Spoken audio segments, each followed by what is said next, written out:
재즈 쪽에서 양쪽 다 왕성하게 활동을 하고 계신 연주자이자 교육자이자 또 제가 개인적으로 매우 좋아하는 드러머인데, 그래서 여러분들이 만일에 재즈든 팝이든 이 선생님과 만나서 같이 연주한다면 일단은 여러분들은 그 분야에서 그래도 제일 잘하는 그룹의 뮤지션에 들어갔다고 생각해도 될 정도로 많은 앨범 녹음이라든지 혹은 재즈 공연이라든지 혹은 팝 공연을 하고 계십니다. 그래서 열심히 듣고, 특히 오늘은 또 신입생이랑 선배들이 같이 어울려서 재즈곡도 한 곡 발표하면서 또 특강 교수님께 여러 가지 멘트도 들을 거고, 또 팝곡도 한 곡 발표하면서 또 여러 가지 멘트도 들을 예정입니다. 그래서 재즈 곡이면은 왼쪽에 있는 18인치 킷으로 서원 학생이 칠 예정이고, 애니라니 1학년 댓글에서 서원이가 칠 예정이고, 팝곡은 오른쪽에 있는 22인치 그 야마 팝킷 중에서 2학년 대표인 현수 학생이 또 칠 예정입니다. 그래서 같이 들으면서 여러분들이 재즈나 팝에서 드러머로서 어떤 중요한 어떤 얘기들을 하시는지 자세히 들어보고, 또 꼭 드러머가 아니라 어떤 아티스트로서 평생 자기의 커리어를 어떻게 쌓아오시고 살아가고 계신지를 자세히 들어보면 장르에 상관없이 많은 도움이 될 것 같습니다. 알겠죠? 네. 자, 그리고 핸드폰은 다 가방에 넣어주고, 최근에 내가 무슨 뉴스 보니까 우리나라의 초중고등학교에서 수업 시간에 핸드폰을 못하게 하는 법안이 지금 올라와 있다고 할 정도로, 그리고 전 세계적으로 호주나 이런 나라에서는 핸드폰을 수업 시간에 사용 못하도록 법안이 돼 있더라고요. 그래서 앞으로 우리나라에서 만약 이게 법안으로 통과되면은 초중고등학교에서는 수업 시간에 핸드폰을 꺼내는 게 위법한 행위가 된다는 얘기인데 실제로 될지 안 될지는 잘 모르겠습니다. 근데 내가 하고 싶은 얘기는 여러분 대학생이기 때문에 대학생까지는 해당되지 않겠지만, 내가 부탁하고 싶은 건 이 수업뿐만 아니라, 이 특강뿐만 아니라 다른 수업에서도 그 자리에 있는 동안은, 공부하는 동안에는 핸드폰으로 다른 행동하지 말고 집중해 주길 바라고, 어쩔 수 없이 제가 뒤에서 보고 너무 특강 분위기를 흐리는, 핸드폰 보면서 흐리는 학생은 끝나고 저랑 면담을 하도록 하겠습니다. 알겠죠? 그래서 끝나고 저를 보고 싶지 않으면 수업 시간에 핸드폰을 꺼내지를 마세요. 알겠죠? 자, 내가 교육해드리면 큰 박수를 쳐주기 바랍니다. 드러머이자 교육자이자 또 아티스트인 이상민 교수님을 소개해드리겠습니다.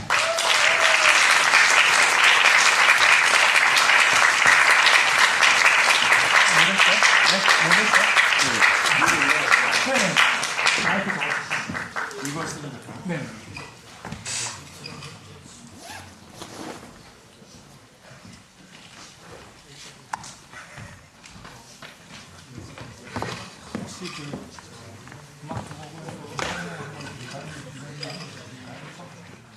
제가 피는 거요? 같은 게 연주하는 거? 그걸 분배를 잘 해야 되는데, 일단 얘기를 해보면서 중간에 하는 게 제일 좋을 것 같아요. 지금 먼저 읽고 중간에 하는 게 좋겠죠? 얘기 좀 하고. 네.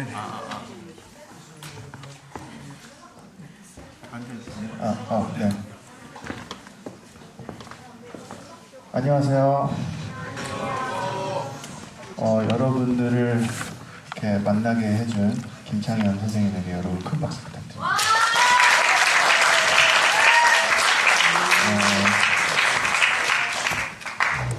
여러분들 이렇게 만나뵙게 돼서 너무 반갑고요. 오늘 여러분들을 위한 시간이니까 여러분들과 정말 유익한 시간이 됐으면 좋겠습니다. 여러분들한테 뭔가 저는 쥐어줘야 한다는 명분을 가지고 여기 나왔으니까 여러분들이 뭔가를 얻고 그냥 제가 일방적인 어떤 정보를 전달하는 수업이 되지 않았으면 좋겠고요. 여러분들과 진짜 현실적인, 여러분들이 느끼는 그런 어떤 지금 의구점들, 음악인으로서 이제 막 프레시맨인 거잖아요. 그래서 많은 것들이 궁금할 시기인 것 같아요.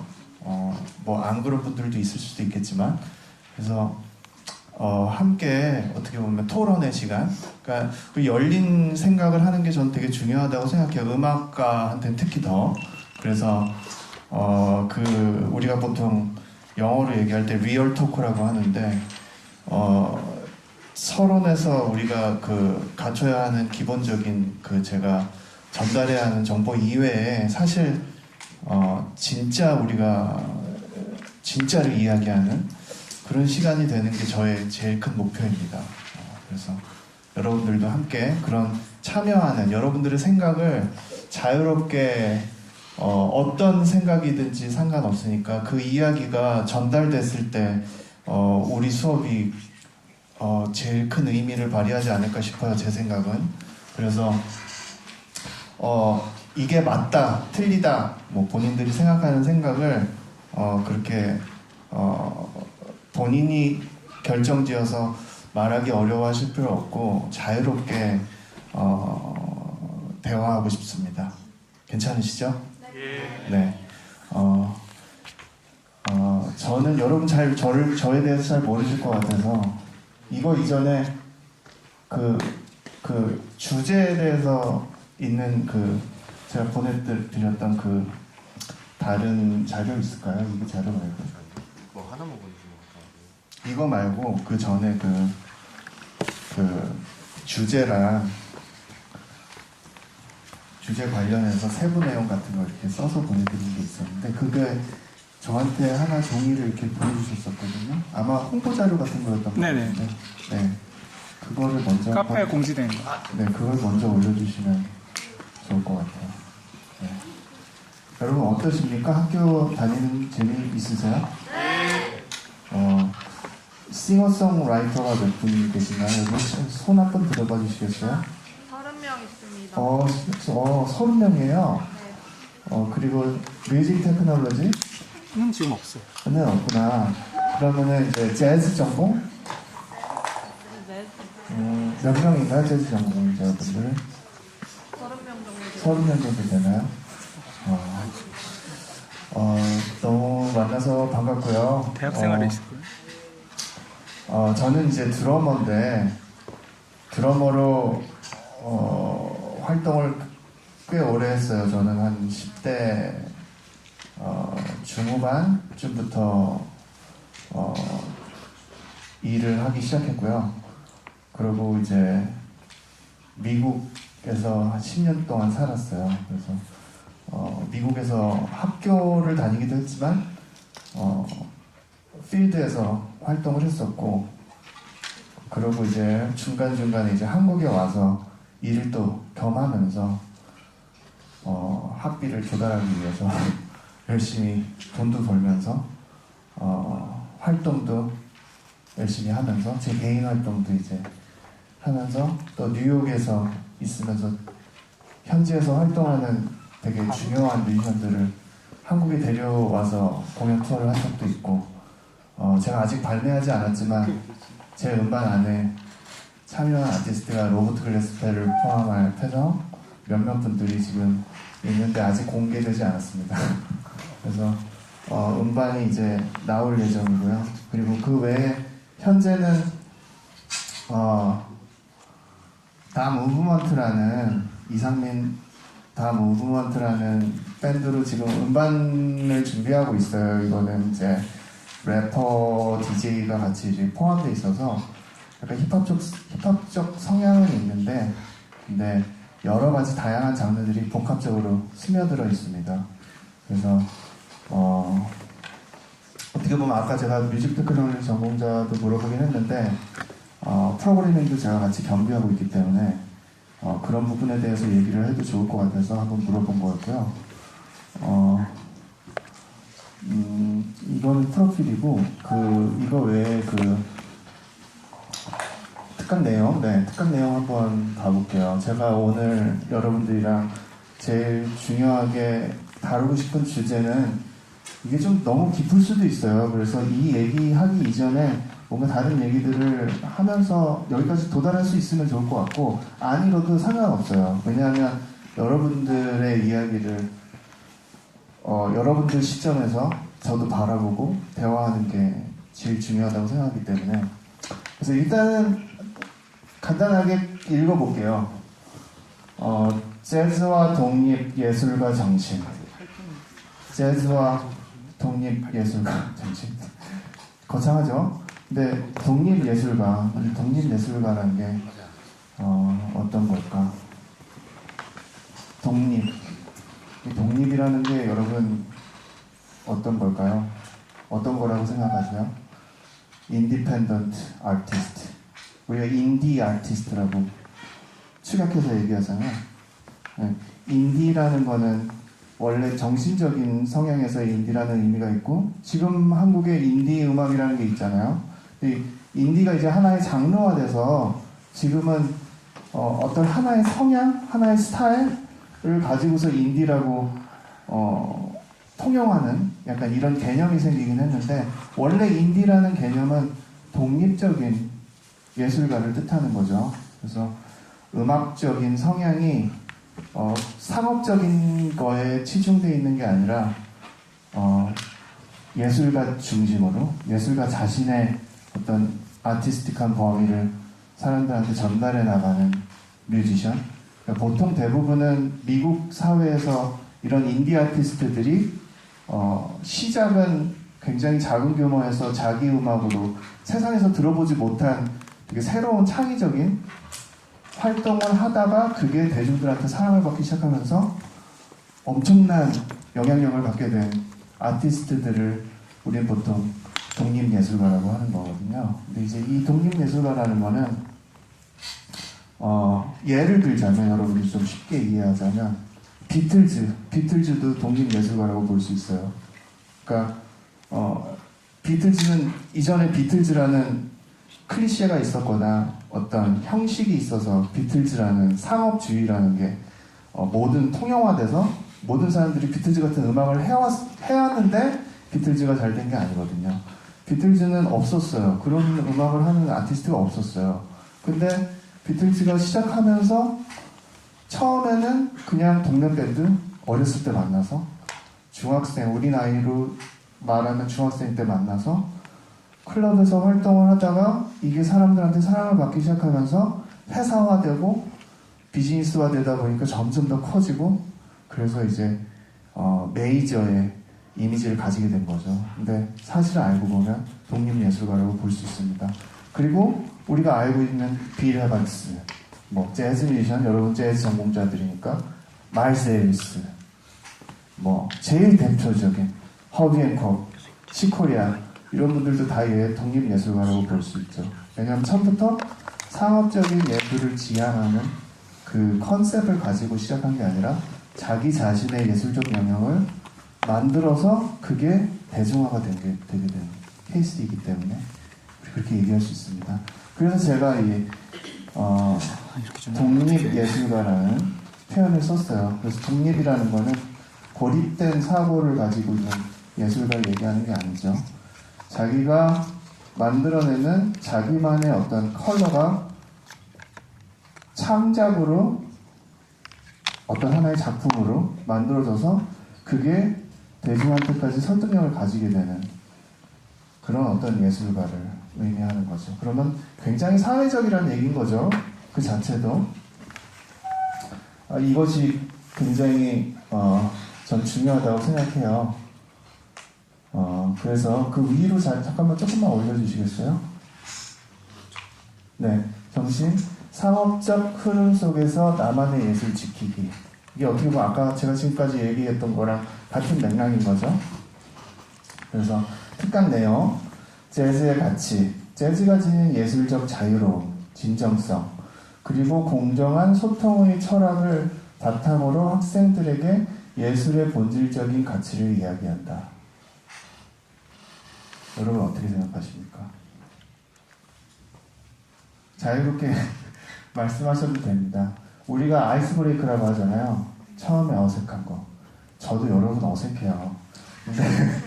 근데 이것이 빨리 깨져야 우리가 유익한 시간으로 흘러갈 수 있거든요. 더 유익한 시간으로. 그래서 여러분들이 편안하게 이야기하실 수 있으면 좋을 것 같아요. 제가 이분은 선생님이다 라는 이런 갭을 갖지 마시고 그냥 음악을 좀 나보다 꽤 오래 한 형이다 라고 생각하시고 받아들여 주시면 좋을 것 같아요.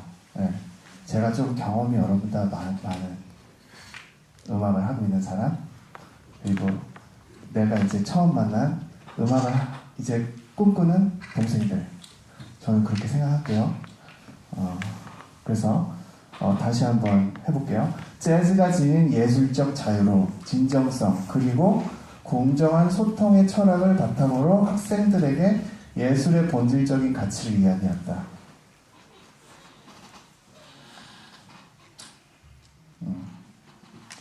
독립적 예술가로서의 길. 상업적 트렌드에 휩쓸리지 않고 자신만의 예술적 정체성과 창의성을 지켜나가는 방법에 대해 논의한다.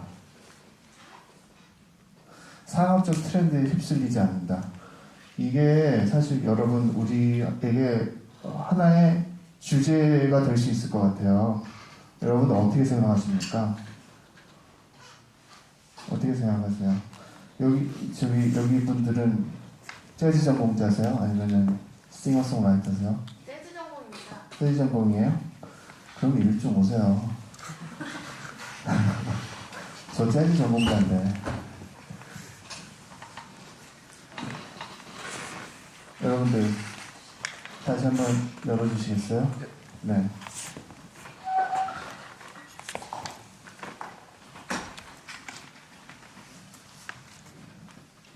자, 정체성과 창의성을 지켜나가는 방법. 사실 우리 사회가 워낙 사실 커뮤니티 자체가 작잖아요. 굉장히 작아요. 그러니까 막상 필드에 들어오면 실질적으로 활동하는 뮤지션들을 만나는 것이 그렇게 어렵지 않죠. 왜냐하면 굉장히 가깝기 때문에 모든 활동 범위가 그래서 굉장히 가까워서 뮤지션들 프로페셔널 필드로 활동한다고 우리가 생각해 봤을 때 건너 다 알죠. 그래서 그렇게 되다 보니까 아무래도 주변의 영향을 많이 받습니다. 그래서 음악적으로 상업적인 성공이 아무래도 예술적 가치의 기반이 되기도 하는 것 같아요. 그래서 여러분들 특히 지금 시대는 더더군다나 SNS 시대잖아요. 그래서 조회수, 좋아요 수, 구독자 수, 관심을 얼마나 받느냐, 이게 내가 만든 상품의 가치 기준이 되는 경우가 많죠. 근데 과연 그것이 얼마나 중요한 걸까요? 여러분들한테도 그게 기준인가요? 여러분들한테 기준이 뭔가요? 작품의 가치라는 거예요. 여러분은 독립적인 예술가가 되기를 원합니까? 물어볼 수 있는 질문인 것 같아요. 여러분들은 상업예술인이 되고 싶은가요? 아니면 독립적인 예술가가 되고 싶은가요?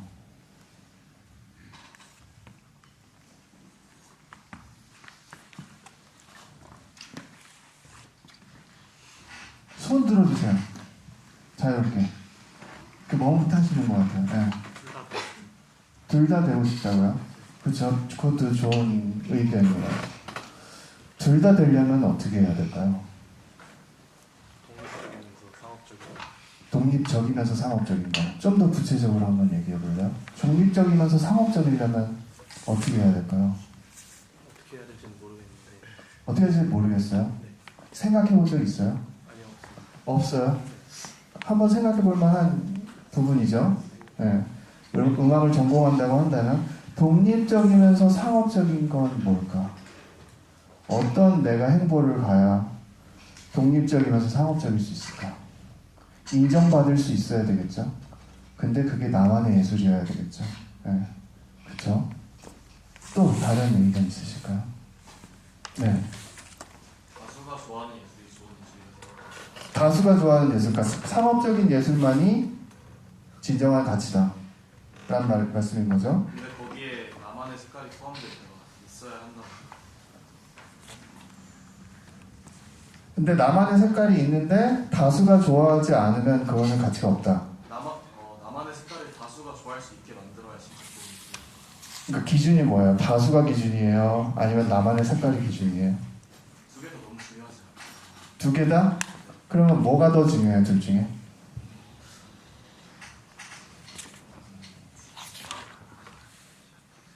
하나만 골라야 돼요. 하나만 골라보세요. 한번 생각해보세요. 하나만 만약에 고른다면 나만의 컬러가 더 중요하다. 아니면은 상업적인 사람들한테 관심을 갖는 게 더 중요하다. 하나만 고르면 나만의 색깔이 더 중요한 것 같아요. 왜죠? 상업적인 것만 따라가다 보면 모든 음악이 다 똑같아질 것 같아서. 근데 사실 현재 대부분은 많은 사람들이 특히 싱어송라이터들은 본인이 자기 음악으로 어느 정도 이상 인정받지 못하면 그 이전에 뭔가 대중적인 활동을 상업적인 그러니까 경제 활동을 하려고 하다 보면 내가 어떻게 하면 가장 대중적인 음악을 그 클리셰를 만들어낼 수 있나 그 기술을 터득해서 그거를 상품화시키는 거에 초점이 맞춰지는 경우가 많거든요. 너무 많은 사람들이 거기에 인볼브 돼 있죠 지금. 네. 우리가 알지 못하는 숫자를 셀 수 없을 정도로 되게 많은 사람들이 음악을 전공하는 사람들이 사실은 자기 음악에 시간을 쏟는 그러니까 자기의 뭔가 컬러를 만들기 위해서 음악에 쏟는 시간과 상품화할 수 있는 음악을 만드는 거에 시간을 쏟는 것과 이 균형이 어떻게 만들어져야 될까요? 생각해 볼 부분인 것 같아요. 자기만의 어떤 음악이라는 게 그럼 어떤 걸까? 나만의 컬러. 또 다른 의견 있으신가요? 좀 다수가 더 좋아하는 걸. 다수가 좋아하는 걸 하는 게 더 좋다. 그러면은 뭔가 창의성이나 나만의 컬러가 없어도 다수가 좋아하는 다수 예? 거를 많이 하다 보면은 그 안에서 또 제 색깔이 나올 수 있다고. 다수가 좋아하는 것들을 많이 하다 보면 근데 다수가 좋아한다라는 그 기준이 뭐예요? 요즘으로 치면 뭐 가요 같은 게 되잖아요. 근데 가요도 이제 다수가 좋아하는 가요 해서 다수가 좋아하지 않게 되는 경우도 되게 많잖아요. 가요를 한다고 해서 다수가 좋아하진 않거든요. 저 정정할래요. 네. 그러니까 다수가 좋아하려면 나만의 컬러가 꼭 있어야 된다고 생각해요. 왜죠? 그러니까 다수가 좋아하려면 그러니까 남을 따라하는 걸 좋아하진 않잖아요, 사람들이. 그래서 저는 다수가 좋아하게 되려면 나만의 컬러가 확실해야 다수가 좋아할 수 있다고 생각해요. 근데 이런 게 있거든요. 지금 말씀하신 것도 어떻게 보면 같은 맥락일 수도 있는데 대중이 원하는 예술가한테 대중이 바라는 이런 기조라는 게 있거든요. 내가 좋아하는 거를 만들어줘. 약간 이 대중성이라는 것 자체가 대중 입장에서 바라봤을 때 우리는 쉽게 이런 얘기 하잖아요. 음악이 쉬워. 너무 좋아, 그래서.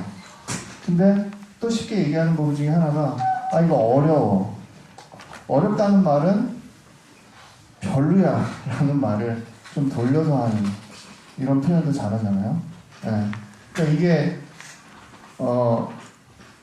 내가 이미 듣고자 하는 음악의 어떤 결정된 부분을 이미 이미지를 만들어 놓고 그 프레임 안에 들어가는 음악이 좋은 음악이고 대중적인 음악이고 그게 아닌 음악은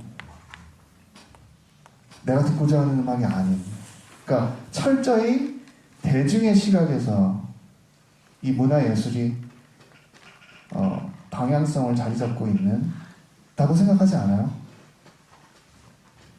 그래서 여기에서 뭔가 아티스트의 성향이나 나의 색깔을 구현하고 그걸 설득한다. 이게 과연 너무나도 어려운 얘기 아닐까요, 그게? 그걸 해내는 게 아티스트의 숙명입니다. 그거에 대해 어떻게 생각해요?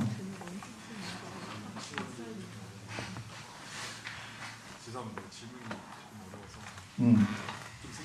생각해 보세요. 여러분 다른 분들도 생각해 보세요. 어떻게 생각하는지. 이런 대화를 우리는 하는 게 굉장히 중요하다고 생각해요.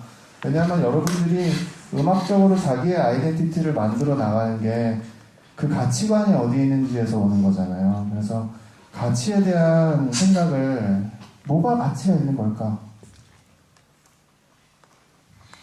우리가 음악가로 살아간다는 거 어떤 게 가치가 있는 걸까? 한번 생각해 볼 부분인 거죠. 네. 가치 있는 일을 하면서 산다는 게 어떤 걸까?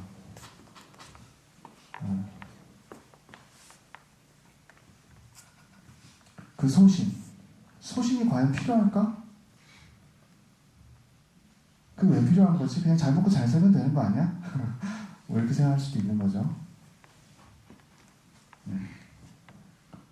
근데 과연 대중적인 것만 추구한다고 해서 또 잘 먹고 잘 살 수 있을까? 아까 얘기했던 것처럼 어떻게 같은 맥락이죠.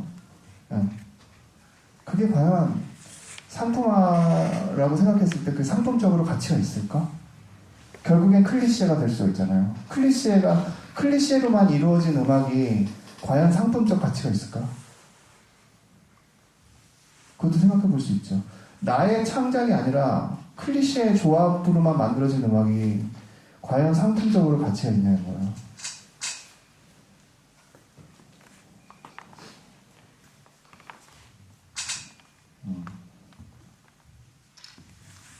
혹시 또 의견 있나요? 네, 얘기해 주세요.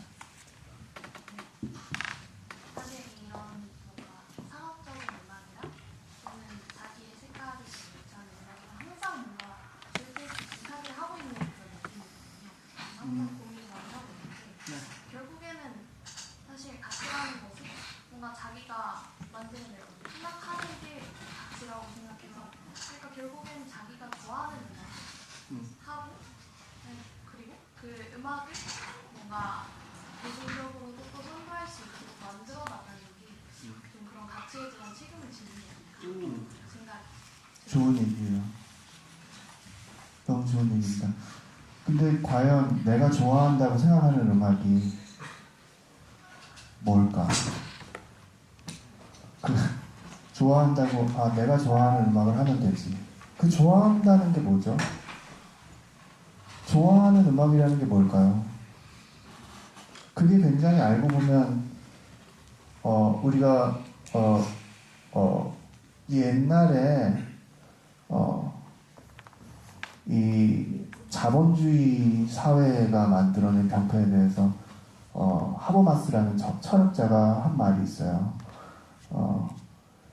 생활세계의 내적 식민지화라는 이게 있어요. 이게 무슨 뜻이냐면은 이 환경 속에서 지배받잖아요, 사람은. 그래서 대중음악이라는 것들에서 계속 지배받다 보면 이게 내가 좋아하는 음악이라고 착각하게 되는 거예요. 사실은 그런 게 없는데, 그러니까 우리가 만들어 놓은 어떤 대중음악이라는 틀이 사회가 만들어 놓은 건데, 그게 대중음악이라는 틀이라고 내가 그냥 무의식 중에 생각해서 이건 좋은 음악이야. 사람들이 다들 좋아하잖아. 이게 좋은 음악이야. 이렇게 생각하게 되거든요. 그게 진짜 내가 좋아하는 음악일까? 사람들이 좋아하는 거라고 이게 좋은 음악이라고 만들어 놓은 걸 내가 좋아하고 있는 거 아닐까? 진짜 나만의 정말 나만의 어떤 컬러라는 게 뭘까? 나의 테이스트가 뭘까? 나만의 테이스트. 다른 사람들이 갖고 있지 않는 나만의 테이스트가 뭘까? 이런 것들이 굉장히 중요하죠. 어떻게 생각하세요, 여러분?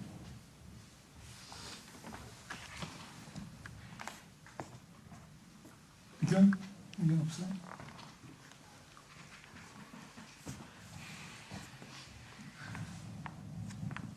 네, 그러면 다음으로 한번 좀 넘어가 볼게요.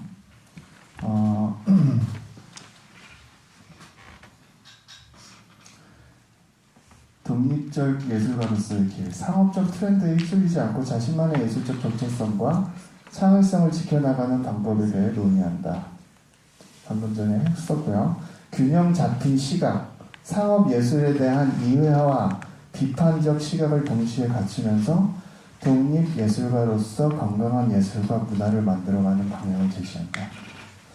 지금 우리가 토론에 나가는 부분의 일부분이라고 생각해요. 지금 읽은 부분도. 넘어가 볼게요. 그 다음으로. 이제 이건 끝난 것 같고요. 아까 그 제가 올려달라고 했었던 거 있잖아요. 그거 올려주시고. 뽑아주세요.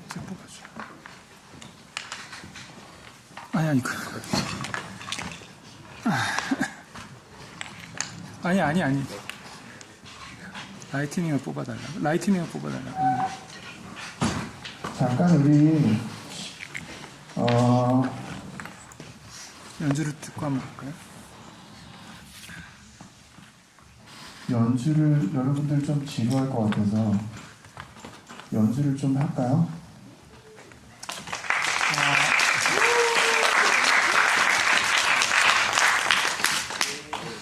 지금 이제 하시고 계신 말씀이랑 좀 이어서 일단 우리가 이제 얘기하는 가요, 아까 가요라고 얘기했으니까 가요 음악을 오늘 한 곡 준비했으니까 한번 들으면서 거기에 대해서 계속 이야기를 이어나가도록 하겠습니다. 이렇게 준비할 때 한번 해볼까요?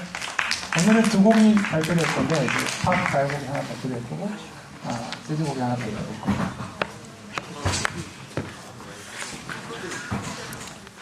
생각보다 110분이라는 시간이 굉장히 빨리 지나갑니다. 그래서 여러분들 신속히 준비해 주시고요. 어떤 부분인가요? 설명을 좀 해줄 수 있을까요?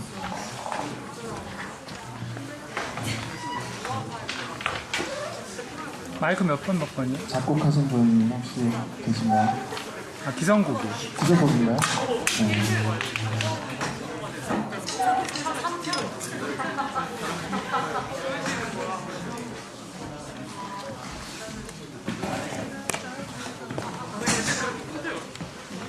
네.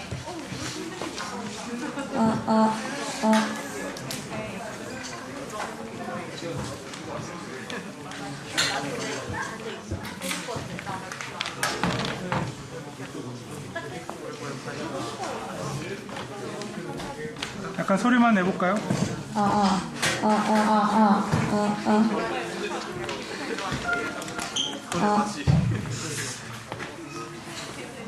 계속 내볼래요? 선생님 4번 모니터 조금만 올려주세요.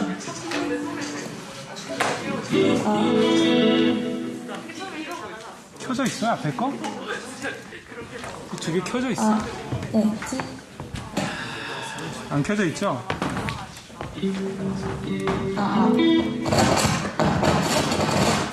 네.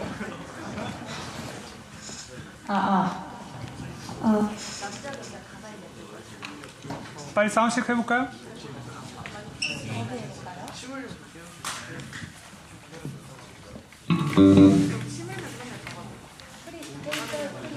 오늘 왜 이렇게 진행이 지금 한 거야?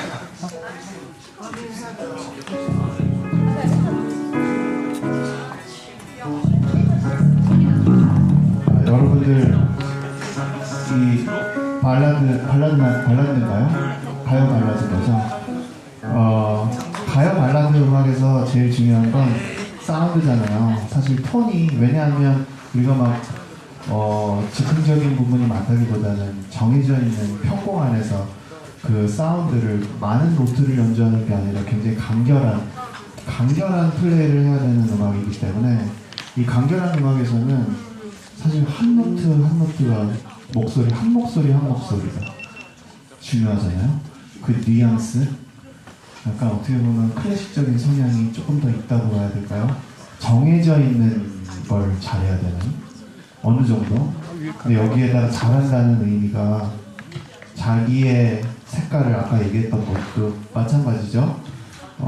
어떤 특정 오리지널 음악이 될 걸, 아니면 기존에 있는 곡을 리메이크하건, 여러분 집중해 주세요. 그 특정 음악을 리메이크 하더라도 이 음악이 어떤 나의 음악으로 들려질 수 있느냐, 어떻게 하는 것이 나의 음악으로 전달될 수 있냐.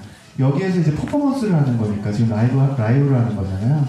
라이브 할 경우에는 어떤 음악을 하느냐가 되게 중요하잖아요. 그죠? 어떤 이 라이브 현재 상황에서 얼마나 내가 음악적인 컬러를 잘 표현해낼 수 있느냐, 어떻게 하는 게 잘 표현해내는 걸까요? 여러분들이 학문적으로 배운 기술을 얼마나 완벽하게 구사하는 게 퍼포먼스의 기준일까요? 여러분들 어떻게 생각하세요? 정말 좋은 퍼포먼스에 대한 기준이 뭘까요? 좋은 퍼포먼스에 대한 기준. 그냥 딱 네. 듣기에 딱 듣기 좋고 편안하게 듣기에 좋고 편안하게, 들려지는. 그러니까 그 좋고 편안함이라는 게 어떤 거죠? 악기 밸런스가 되게 잡혀가지고 밸런스. 악기 밸런스 그다음에 이제 밸런스는 사실 여기서 지금 크게 기대할 수 없습니다. 현재 상황에서. 그래도 그걸 잘 만들어줄 수 있는 사람이 드러머예요. 왜냐하면 이 공간의 사운드를 이해하고 어쿠스틱으로 표현하는 악기이기 때문에 나머지 다 증폭이 되는 악기들이잖아요. 그래서 드럼이 어떻게 연주하느냐가 이 전체 사운드의 밸런스를 좌우하는 되게 중요한 역할을 해요. 이제 그런 것들 생각해야 되겠죠. 공간에 따라 다른 연주를 하는 거. 그리고 이 사운드의 지금 밸런스가 바깥으로 나가는 게 어떤 사운드, 어느 정도의 음악을 가지고 있는지 파악하는 거. 그러니까 지금 이 무대에 있는 순간을 파악해야 되는 거예요. 여러분들이 그동안 준비해왔던 걸 그대로 똑같이 여기 가나 저기 가나 관객이 누구냐에 따라서 바뀌지 않고 그대로 똑같이 하는 기계적인 접근이 아니라 이 상황에 대한 이해를 해야 된다는 거예요. 되게 중요한 거죠. 그리고 또 뭐가 있을까요? 얘기했었을 때. 그다음에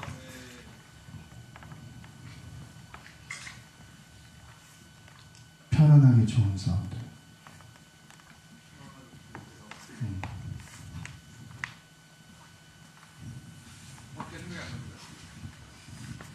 그러니까 그게 뭔지, 그게 어떤 건지. 저는 이제 구체적으로 예를 들어 제 생각을 설명했어요. 좋은 사운드를 만들어낸다는 기준에 대해서.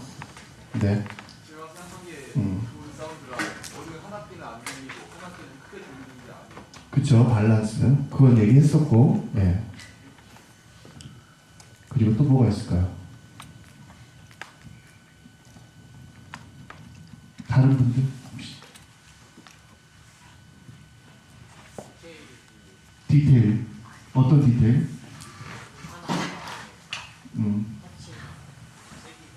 네.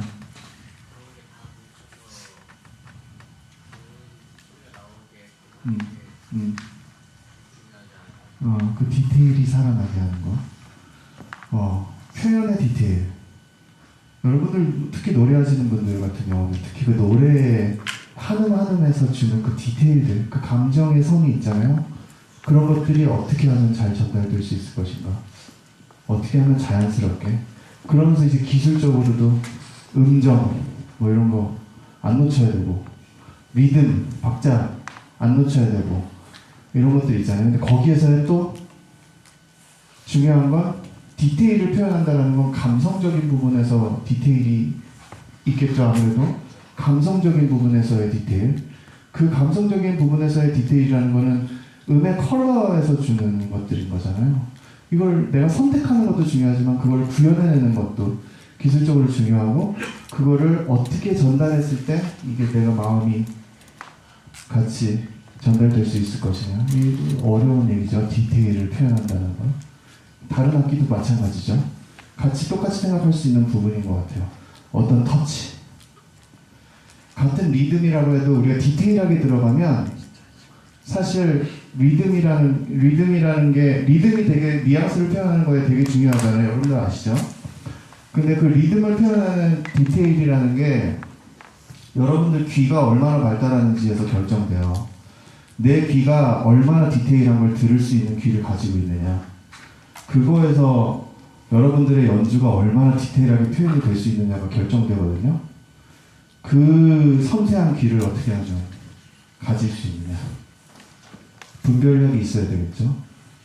내가 이게 정확한 타임이라는 게 어딘지, 그리고 그 정확한 타임 위에서 내가 원하는 표현이 타임 feel, 우리가 통상적으로 타임 feel이라고 하죠. 그 타임 위에서 그 feel을 어떻게 얹어갈 것인지. 이 디테일들. 그렇죠? 또 어떤 것이 있을까요? 연주하기 전에 사실 우리가 연주를 보는 것도 중요하지만 이런 얘기를 하는 게 저한테는 되게 의미 있다고 생각하거든요. 어떻게 생각하세요? 네.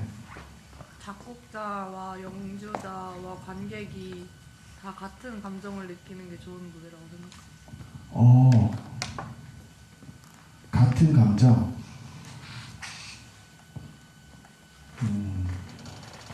조금 더 예를 들면 같은 감정이라는 게 어떤 걸까요? 연주자가 네. 작곡가의 의도를 생각해서 그 노래나 멜로디나 가사에 담긴 거를 표현을 잘 하면 관객들도 그 감정을 공감할 수 있게 되잖아요. 모든 뭐 악기의 밸런스나 이런 거를 배제하더라도 의도적이든 의도적이지 않든 리듬이나 박자를 놓치고 기술적인 문제가 있다고 하더라도 거기서 전달되는 감정이 또 있을 것인데 그 감정에 다 같이 공감되는 게 퍼포먼스에 가장 좋은 것이라고 생각합니다. 공감과 똑같은 해석을 한다는 건 좀 다른 얘기인 것 같거든요. 근데 해석을 똑같이 한다는 거, 그러니까 똑같은 감정을 느낀다는 거, 똑같은 감정을 느낀다는 것과 감정을 전달하는 그 호소력과는 조금 다른 얘기인 것 같거든요. 감정을 전달하는 호소력이라는 거는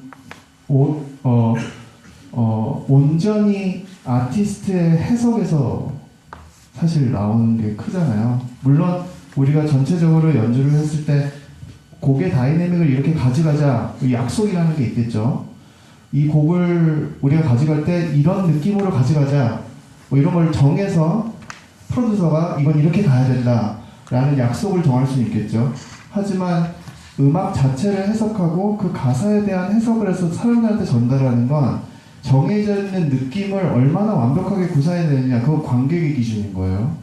근데 아티스트의 기준에서는 내가 생각했을 때 이 가사는 이런 의미야 라고 하는 건 굉장히 주관적인 해석인 거거든요. 네. 그 주관적인 해석이 관객들한테 전달이 됐느냐 안 됐느냐는 그거는 상대적으로 사람들마다 다를 수가 있겠죠. 어떻게 생각하세요? 저도 잠깐만. 네네. 저기 이상민 교수님의 강의를 듣다 보니까 특강을 듣다 보니까 갑자기 제가 여러분 나이 때 처음 이제 음악대학을 갔을 때가 생각나는데, 뭐 제가 여러 차례 얘기했지만 우리가 이상민 교수님이나 저나 우리가 어렸을 때는 우리나라에 실용음악과라는 게 거의 없었거든요. 그래서 어쩔 수 없이 음악을 좀 공부하고 싶으면 유학을 갔던 그런 시절이라고 제가 여러 번 얘기했었잖아요. 유학을 가서 앙상블 수업을 되게 많이 들었는데 가서 한 1시간, 2시간 앙상블 수업이면 그 교수님이 그 음악에 대해서 본인이 한 4분의 3을 음악에 대해서 얘기를 하세요. 앞에. 그 음악에 대해서 다 이해하고 가고 얘기를 하고 서로 막 곡에 대해서 얘기하고 이게 왜 이런 음악이 나왔고 한참을 서로 얘기한 다음에 그 다음에 수업 마지막에 그걸 연주하는 거예요. 그래서 내가 그때 좀 나도 익숙하지 않았던 게 다른 나라였기도 하고 문화도 다르고 해서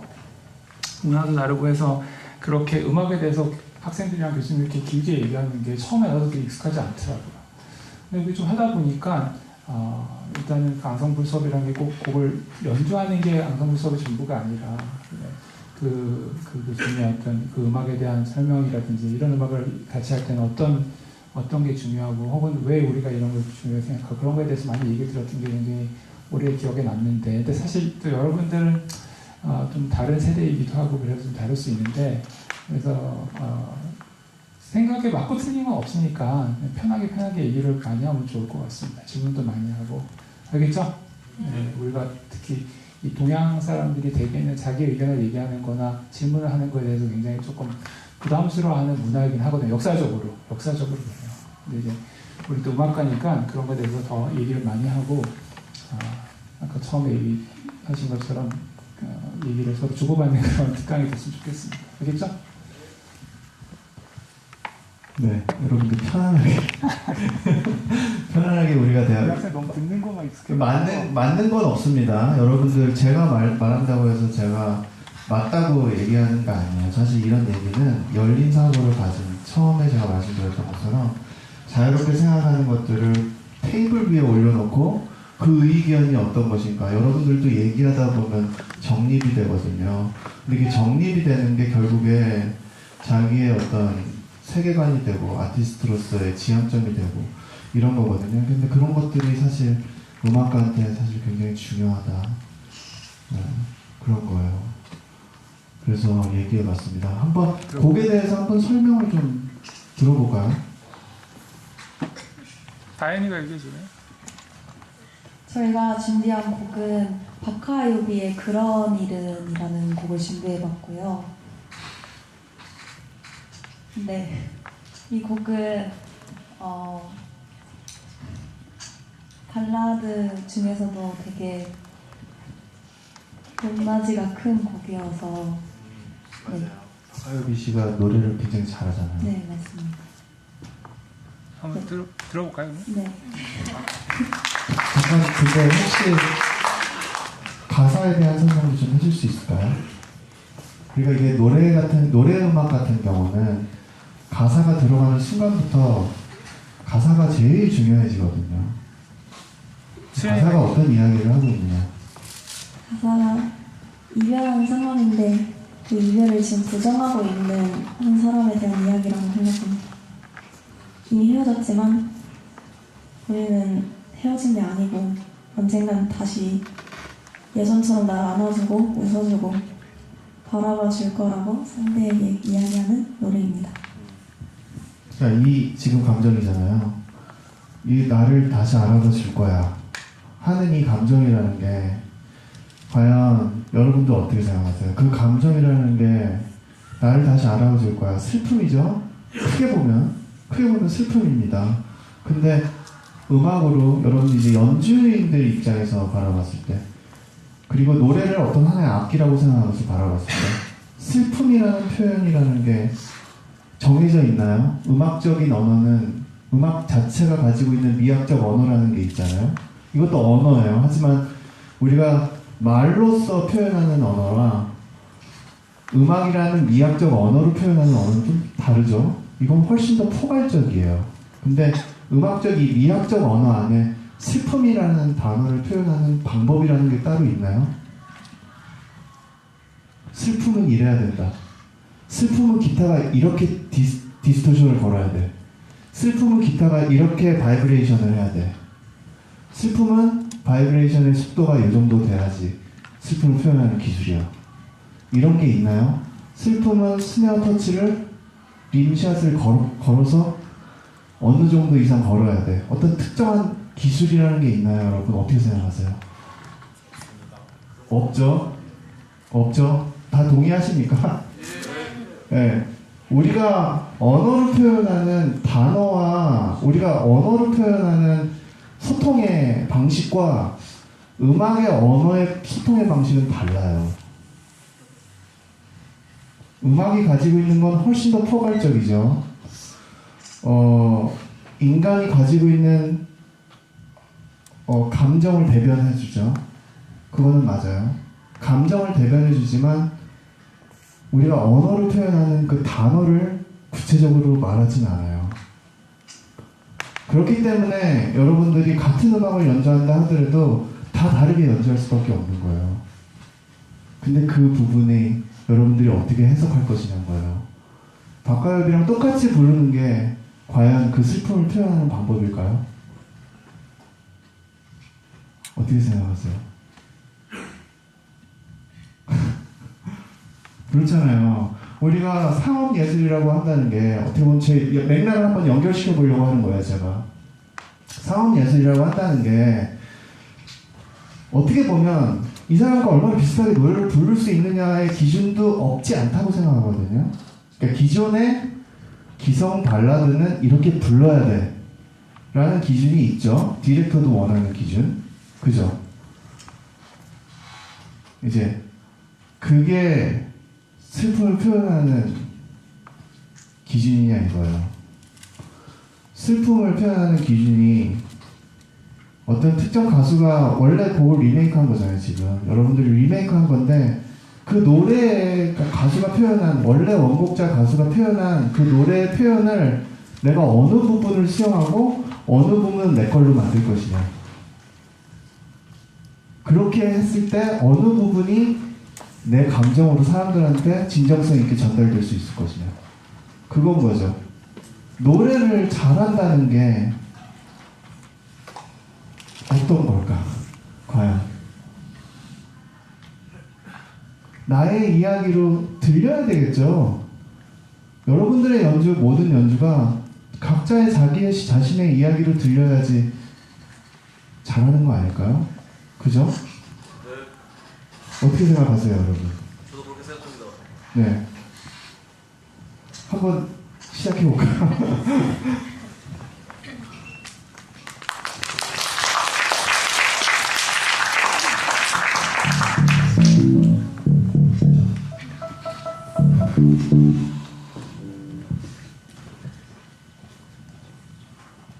네, 시작할까요?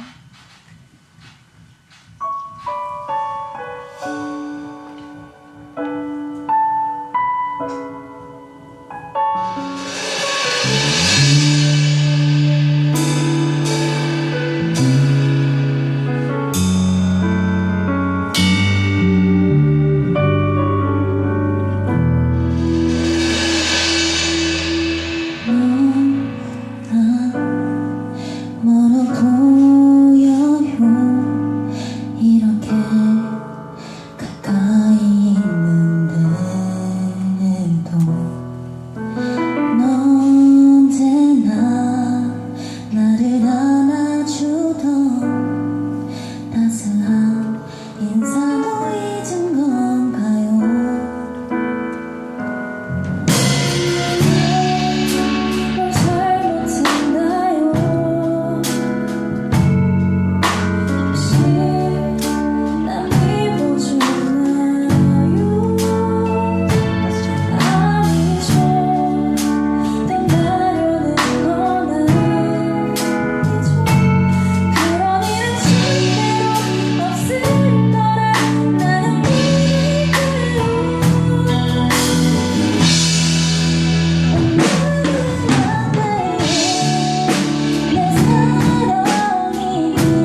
너무 잘 들었습니다.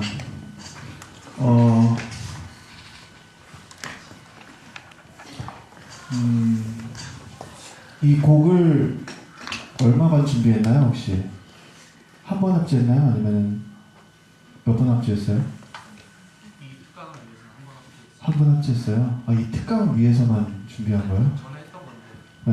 특강을 하겠다고 하고 나서 아, 그러니까 전에 이 곡을 했었어요, 근데? 아, 앙상블 수업에서 했었나요? 아, 그랬었구나.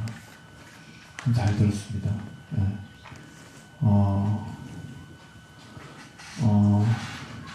저는 이 지금 우리가 앙상블 자체로 토론을 할 때 여러분들이 어떤 특정 기술적인 부분에서 약속되어 있는 걸 틀렸다든지 어떤 거를 그러니까 우리가 통상적으로 틀렸다고 하는 부분에 대해서는 짚고 넘어갈 필요는 없는 것 같아요. 그러니까 저는 그런 얘기를 하고 싶진 않고요. 우리가 얘기하고 싶은 거는 이거를 어떻게 하면 더 멋있게, 그러니까 실수를 하는 거는 배제하고, 그거는 실수하는 건 라이브에서는 그것도 다 하나의 요소이기 때문에 라이브에 인간이 완벽할 수 없잖아요. 그래서 실수는 발생할 수 있어요. 물론 실수의 숫자는 줄일 수 있고 더 완벽해질 수 있겠죠. 근데 실수가 없이 이 원곡을 완벽하게 똑같이 구사해내는 게 목표점인 거냐. 그러니까 여러분들이 음악을 리메이크하거나 어쨌든 그 곡을 다시 내가 퍼포먼스에서 사용하는 거잖아요. 이 기존에 있는 곡을, 원곡이 있는 거를.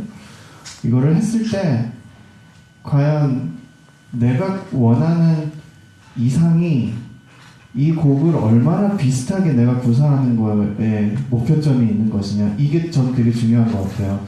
목표점이 어디에 있는 것이냐. 이걸 가지고 내가 어떻게 이야기할 수 있을까에 포커스가 돼 있을 것이냐. 아니면 이걸 가지고 얼마나 내가 원곡에 가깝게 연주할 수 있을 것이냐. 이게 저한테는 제일 중요한 부분인 거거든요. 그 음악의 완성, 여러분들이 음악 퍼포먼스를 한다고 했을 때 음악의 완성이 어디에 더 기준이 있나요? 특히 이런 가요 발라드 같은 음악 같은 경우는 약속이라는 게 정확하게 정해져 있는 것들이 있죠. 이건 쳐줘야 되는 것들, 라인, 멜로디, 화성 진행. 근데 하지만 그 안에서 자유함이 필요 없을까요? 필요할까요? 필요할 것 같죠. 그 자유함을 어디에서 내가 부여할 것이냐. 이게 되게 중요한 부분이겠죠. 이 밴드 전체의 조화를 어기지 않으면서, 전체의 약속을, 이 전체 곡의 분위기를 어기지 않으면서 여기에다가 어느 부분에 나의 해석을 집어넣을 것이냐. 어느 부분에는 내가 자유로워도 오히려 그게 더 음악적으로 풍성해지고 그게 더 음악적인 완성도, 그러니까 이 완성도의 기준이 뭐냐는 거예요. 그렇죠. 이걸 원곡에 또